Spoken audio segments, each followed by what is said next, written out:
Sir ನಮಸ್ಕಾರ.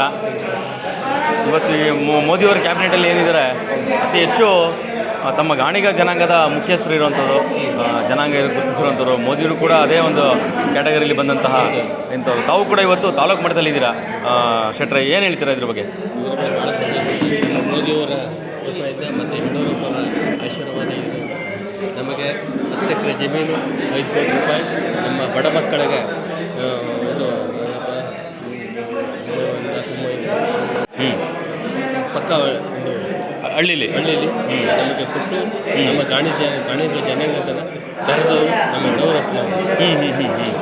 ಯಾಕಂದರೆ ಮೊದಲನೇಗೆ ಅವ್ರಿಗೆ ಒಳ್ಳೆ ಕೃತಜ್ಞತೆ ಹೇಳ್ಬೇಕು. ಎರಡನೇ ನಮ್ಮ ಇವರು ಮೋದಿಯವರು ನಮ್ಮ ಗಾಣಿಗ ಜನಾಂಗ ಎಲ್ಲಿಂದಲೂ ಗೊತ್ತಿರಲಿಲ್ಲ. ಹೌದು, ಇಡೀ ರಾಜ್ಯದಲ್ಲಿ ನಿಮ್ಮ ಒಂದು ಜನಾಂಗದ ಪಾತ್ರ ತುಂಬ ಮುಖ್ಯವಾಗಿದೆ. ಯಾಕೆ ರಾಷ್ಟ್ರ ಮಟ್ಟದಲ್ಲಿರುವಂಥ ಮೋದಿಯವರೇ ಇವತ್ತು ತಮ್ಮ ಜನಾಂಗದ ಕುಲಬಾಂಧವರು ಆದ್ದರಿಂದ ತಮ್ಮನ್ನು ಮನ್ನಣೆ ಮಾಡಿದ್ದಾರೆ. ಓಕೆ, ತಮ್ಮ ಜವಾಬ್ದಾರಿ ಏನು ಕೊಟ್ಟಿದ್ದಾರೆ?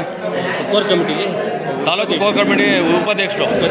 ಓಕೆ, ಹಾಗಾಗಿ ತಾವು ಅದನ್ನು ನಿಭಾಯಿಸಬೇಕು ಅಂತ ಜವಾಬ್ದಾರಿ ಕೊಟ್ಟಿದ್ದಾರೆ.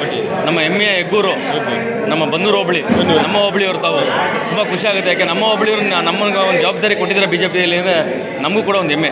ನಮ್ಮ ಬನ್ನೂರು ಹೋಬಳಿಯಲ್ಲಿ ತಾವು ನರಸೀಪುರದಲ್ಲಿ ಒಂದು ಜನಾಂಗೀಯವಾಗಿ ಮತ್ತು ಸರ್ವಪಕ್ಷದ ಸರ್ವ ಜನಾಂಗ ಶಾಂತಿಯ ತೋಟ ಅಂತ ತಾವು ಕೂಡ ಒಂದು ಕೆಲಸ ಮಾಡಿ ರೆಡಿ.